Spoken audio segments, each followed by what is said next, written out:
바쁘신 가운데 많이 참석해 주셔서 감사드립니다. 제가 2014년부터 보험이사를 맡고 있어서 거의 최장수 이사라고 있고요. 그리고 오늘 발표드린 내용의 대부분은 2023년도 국회 공청회 때 2번이나 발표한 내용인데 전혀 개선이 안 되고 있다는 내용 말씀드립니다.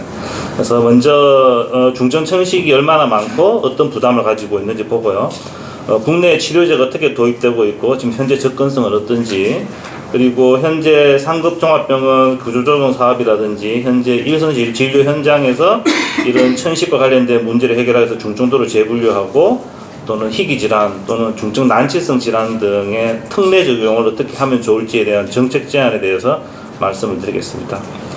천식은 악화와 호전을 반복하는 질환이다. 그래서 이게 괜찮을 때는 참 멀쩡해 보이지만 중증 천식으로 갈수록 일상생활에서 증상을 느끼고 심하면 환자가 사망할 수도 있는 질환이라는 것이고요.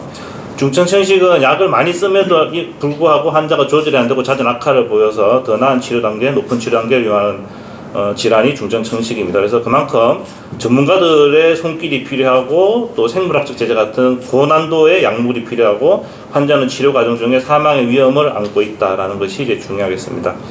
전체 천식 환자 중에 한 10%가 중증 천식으로 추정을 하고 있고, 실제로 생물학 제재, 현재 많이 나와 있는 호상구성 천식을 목표로 하는 생물학 제재에 적용이 필요한 환자들은 한 9,000명 정도로 우리가 추산을 지금 하고 있습니다. 그런데 환자는 10%, 9,000명, 10,000명에 채 안 되지만 이런 중증 천식의 환자분들이 사망 위험이 OECD 국가 중에서 2배, 2위 정도고, OECD 국가의 중증 천식 입원에 비해서 우리나라는 2배의 입원율을 보이고 있기 때문에 전반적으로 우리나라의 중증 천식 관리가 제대로 되고 있지 않다는 것을 알 수 있겠고요. 그러면 그 생물학 제재가 이미 도입돼서 또 산정 특례 적용에 대해서 환자분들의 접근성이 좋은 다른 질환들을 보면 이제 루푸스가 이미 생물학적 제재가 먼저 도입이 돼서 산정 특례를 받고 있고요. 중증 아토피 피부염도 벌써 3년 전에 도입이 돼서 산정 특례 적용을 받고 있습니다. 이런 접근성이 좋은 질환, 접근성이 좋은 약제 공급에 비해서 우리 중증 천식 환자분들은 위험도가 이만큼 높다. 이만큼 그래서 천식 환자분들, 중증 천식 환자분들에 대해서 약제에 대한 접근성을 조금 개선시킬 필요가 있다는 것이 저 학회의 제안입니다.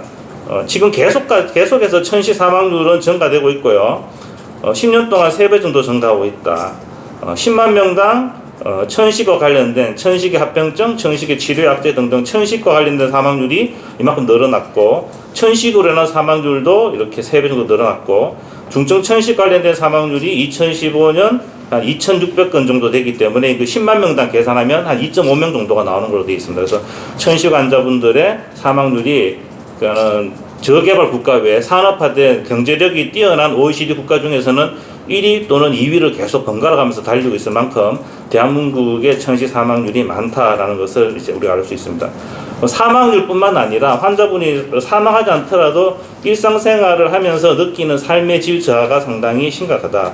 폐기능이 떨어지기 때문에 환자분이 활동을 잘 못하시고요. 생물학적 제재 같은 스테로이드 사용을 줄일 수 있는 약제를 적절하게 사용하지 못하기 때문에 환자분은 계속 경구용 스테로이드, 전신 스테로이드를 장기간 복용하기 때문에 이에 따른 부작용이라든지 문제가 발생하고, 이렇게 함에도 조절이 잘 되지 않기 때문에 환자는 심리적으로 또는 정신과적으로 여러 가지 고통을 호소하기 때문에 삶의 질의 감소가 상당히 심하다. 그래서 환자분들은 불안, 우울, 당뇨, 심혈관 질환, 여러 가지 우리가 알고 있는 대부분의 스테로이드 관련된 합병증과 사망률 증가를 보이고 있고, 환자분들은 불안, 우울, 정신과적인 문제를 호소하고 우울증 특히 심하고 자살 연관성도 상당히 높다고 알려져 있습니다. 그래서 적절한 치료제가 빨리 보급되는 게 필요하고, 실제로는 중증 천식 같은 경우는 우리가 심각하다고 하고 있는 암보다가도 삶의 질이 더 떨어져 있다. 그래서 갑상선, 고지혈, 고혈압, 당뇨보다 천식 환자분들의 삶의 질이 떨어져 있고, 특히 중증 천식 환자분들은 암 환자보다 더 삶의 질이 떨어져 있기 때문에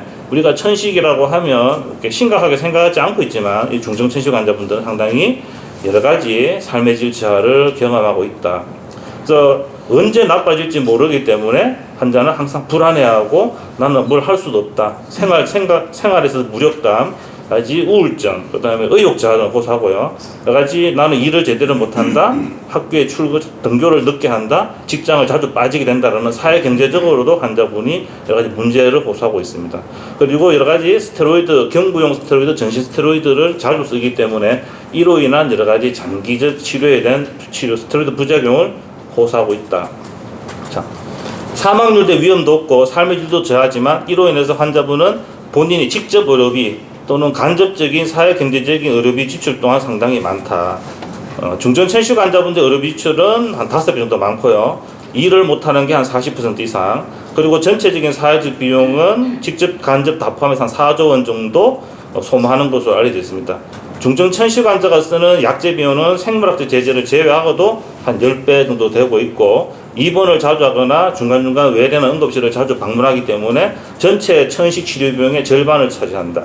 천식으로 입원하는 환자는 4.8%가 안 되지만 이들이 지출하는 비용은 35%이기 때문에 결국은 중증천식 환자를 잘 관리하면 전체적인 국가적인 보건경제학적 지표도 개선시킬 수가 있다는 것을 말씀드리겠습니다. 그래서 전체적으로 직간접 비용 다 토탈해서 한 4조 원 정도 소모하게 되고, 중증천식 환자가 경증 대비 한 9배 정도의 천식 비용을 진료 비용을 소모한다라고 알려져 있습니다. 그리고 환자는 스테로이드를 많이 쓰기 때문에 스테로이드를 장기간 또 고용량 오래 복용하면 스테로이드를 사용하지 않는 환자분에 비해서 여러 가지 합병증이나 이런 문제 때문에 사망률 위험이 한 2.5배 정도 높아지는 것으로 되어 있습니다. 이는 사망 또는 응급실 방문 횟수 또는 입원 횟수 정도 모두 유의하게 높은 것으로 이제 알려져 있습니다. 자, 여러 가지 스테로이드 부작용은 이제 워낙 많이 알고 계시기 때문에 간단히 넘어가겠습니다. 그래서 이런 것들을 해소하고 천식 조절을 잘 하기 위해서 이제 나온 것들이 생물학적 제재입니다. 생물학 제재를 쓰면 당연히 질환이 잘 조절되겠죠. 천식으로 인한 악화율이 지금까지 나온 생물학 제재 전부 다 치료에 대한 개선 효과를 이제 보이고 있는 것으로 되어 있고요. 제일 중요한 것은 이 생물학 제재를 써서 중증 천식이 잘 조절되면 불필요한 약제, 특히 전신 스테로이드에 대한 의존성을 줄일 수가 있습니다. 이전 연구에서도 대부분 상당 부분 경구용 스테로이드를 중단하거나 감량할 수 있었기 때문에 이런 것들을 해결하기 위해서도 우리는 생물학적 제재가 시급하게 도입되고 급여가 좀 더 많은 환자분들이 혜택을 받을 수 있도록 확대될 필요가 있겠습니다. 요약을 하면 중증 천식은 국내에서 10%밖에 안 되지만 실제로는 사망률이 OECD 1, 2위를 다툴 정도로 많고, 생물학 제재가 급여되고 산정특례 지정을 받은 아토피 피부염이나 변선에 비해서 훨씬 높다. 그리고 스테로이드를 많이 쓰게 되기 때문에 사망률이 높아지고 부작용도 많이 겪는다. 또 의료비를 많이 지출하고 이렇게 돈을 많이 쓰면도 삶의 질은 확 떨어진다. 그래서 생물학 제재 도입이 필요하고 접근성을 강화시킬 필요가 있는데, 현재 아직까지 다른 질환에 쓰는 생물학적 제재 대비 천식에만 유독 급여화되는 시기가 너무 늦고, 급여가 되더라도 기준이 너무 까다롭고 쓰기가 쉽지 않다. 이거를 좀 더 개선시킬 필요가 있겠다. 이를 위해서는 천식 중증도 분류 새로 해서 전문 진료 질병군으로 해서 상급 종합병원에서도 환자분이 적절하게 치료 관리 받을 수 있도록 하고, 또 환자 본인 부담금을 줄이기 위해서 산정 특례 지정을 할 필요가 있겠다라고 하면서 제 발표를 마치겠습니다. 감사합니다.